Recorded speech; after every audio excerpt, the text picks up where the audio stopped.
pelamar untuk P3K teknis dan kesehatan, saya ulangi, untuk tenaga teknis dan kesehatan hanya bisa melamar pada formasi yang tersedia di unit kerja. Unit kerja yang dimaksud di sini adalah unit kerja yang ditulis seperti halnya nama perangkat daerah, begitu ya. Jadi Bapak Ibu jangan menganggap bahwa unit kerja itu adalah unit kerja terkecil sampai dengan di level eselon 4. Jadi unit kerja yang dianggap di pengumuman ini adalah unit kerja dinas mana, begitu. Jadi kami ulangi bahwa tenaga kesehatan dan tenaga teknis ini mereka akan hanya bisa melamar di P3K 2024 apabila melamar di formasi yang tersedia di unit kerja atau perangkat daerah tempat yang bersangkutan melamar. Yang ini kemudian dibuktikan dengan surat rekomendasi dari pimpinan unit kerja. Artinya bagaimana? Nah, kalau ada orang melamar pada suatu jabatan, katakanlah di dinas A begitu. Dia ngelamar di dinas A, surat keterangan pengalaman kerja ditandatangani oleh pimpinan Satker di tempat A, itu kami nyatakan memenuhi syarat. Namun, apabila yang bersangkutan melamar ke tempat A, namun surat keterangan pengalaman bekerja itu ternyata ditandatangani oleh pimpinan unit kerja B, itu yang kemudian berpotensi untuk kami nyatakan tidak memenuhi syarat. Jadi mohon berhati-hati, ketentuan ini penting sehingga kami perlu highlight untuk teman-teman para pelamar ASN khususnya P3K tahun 2024. Ini kaitan dengan guru, gitu ya. Guru memang seleksinya kami bagi atau berdasarkan arahan BKN dibagi dalam dua periodisasi.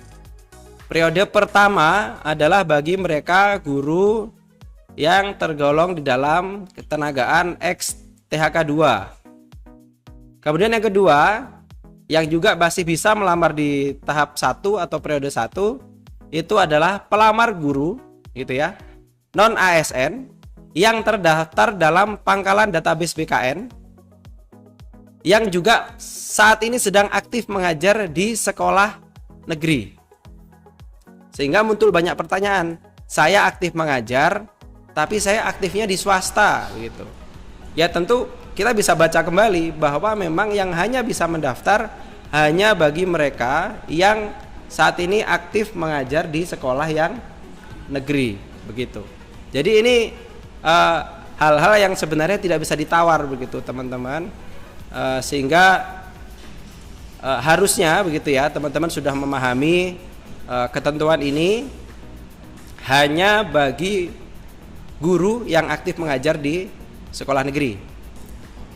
Kemudian sebenarnya juga ada kesempatan ada di periode 2. Periode 2 itu juga memberikan kesempatan bagi guru non ASN di sekolah negeri, gitu ya. ASN non ASN di sekolah negeri terdaftar di Dapodik. Kemudian dia punya pengalaman mengajar kurang lebih sekitar 2 tahun atau 4 semester. Nah, ini juga lagi-lagi hanya bagi yang berada di sekolah negeri. Gitu ya. Oke.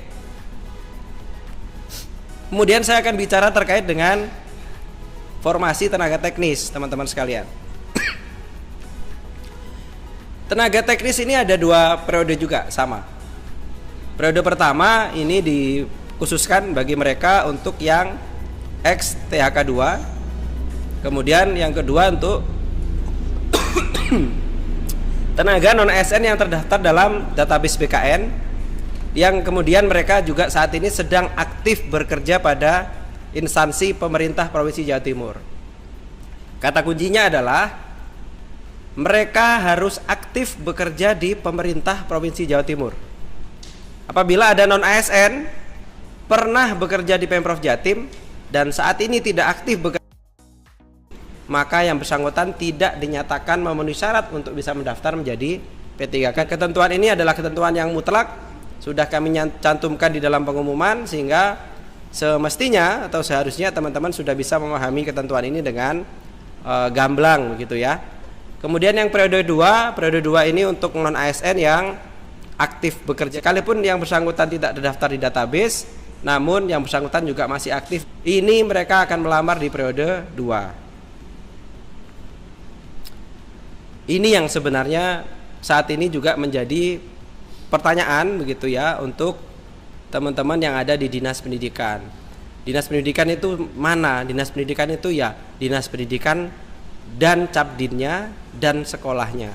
Sekolah itu sekolah yang mana? Ya sekolah SMA, sekolah SMK, dan juga PKPLK, pendidikan khusus, layanan khusus. Sehingga yang kami maksudkan dinas pendidikan di sini adalah dinas pendidikan dan satuan kerja di bawahnya dinas pendidikan. Karena teman-teman ini juga udah rame Mbak Reza.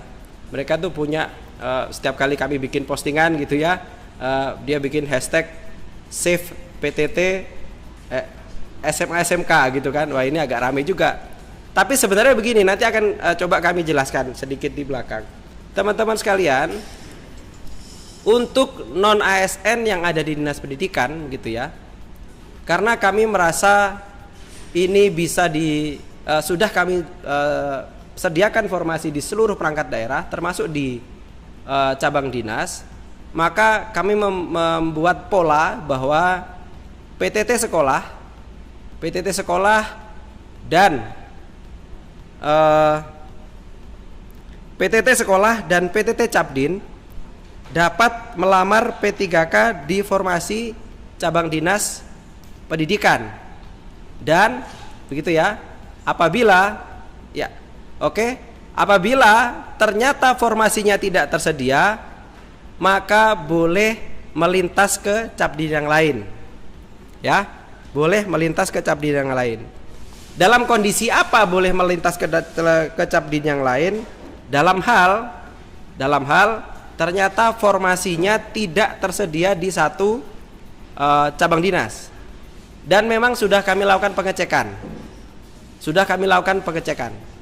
Pengecekan seperti apa? Kami sudah tempatkan formasi-formasi itu di seluruh Capdin. Ada formasi S1 dengan nama jabatan penata layanan operasional, ada nama jabatan pengelola umum operasional untuk SD, ada nama jabatan pengadministrasi perkantoran, dan nama jabatan yang lain yang setingkat untuk tingkat D3, pengelola layanan operasional. Sehingga apabila formasi ini sudah ada di masing-masing perangkat daerah, dalam hal ini ada di cabang dinas, maka tidak diperkenankan untuk lintas ke Capdin yang lain. Kecuali misalkan yang kami cek bahwa ternyata jabatan PUO atau pengelola umum operasional dengan kualifikasi SD tidak terdapat di semua cabang dinas. Kenapa? Karena memang gini, formasi ini bagian dari proses kami merencanakan dengan instansi terkait. Tentu prosesnya ini adalah saling memberikan feedback begitu ya. Karena juga usulan formasi berdasarkan kami unggah di dalam sistem formasi. Sehingga kalau ini ternyata tidak ada formasi PUO di satu cabang dinas, ini juga sudah memang sudah menjadi bagian dari perencanaan yang kita buat. Sehingga setelah itu Bapak Ibu yang pendidikannya SD bisa melintas ke Capdin yang lain gitu ya. Sepanjang memang Capdinnya tidak punya formasi PUO. Jadi misalkan Capdin Blitar tidak ada nama jabatan pengelola umum operasional dengan kualifikasi SD.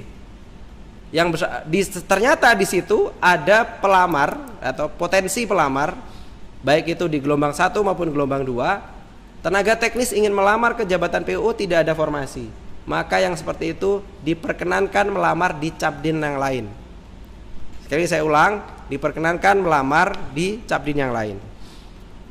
Kemudian ketentuan yang nomor 2, bahwa PTT Dinas Pendidikan ya, PTT Dinas Pendidikan dan UPT TIKP serta UPT PTTKK itu hanya bisa mendaftar pada formasi di dinas induk saja. Ini untuk apa? Ini untuk keberpihakan teman-teman. Jadi sekali lagi yang SMK dan Capdin ngelamarlah di Capdin. Untuk yang ada di Dinas Pendidikan, dan 2 UPT yang tadi saya sebutkan itu melamar formasi di Dinas Induk, begitu. Begitu ya, teman-teman sekalian.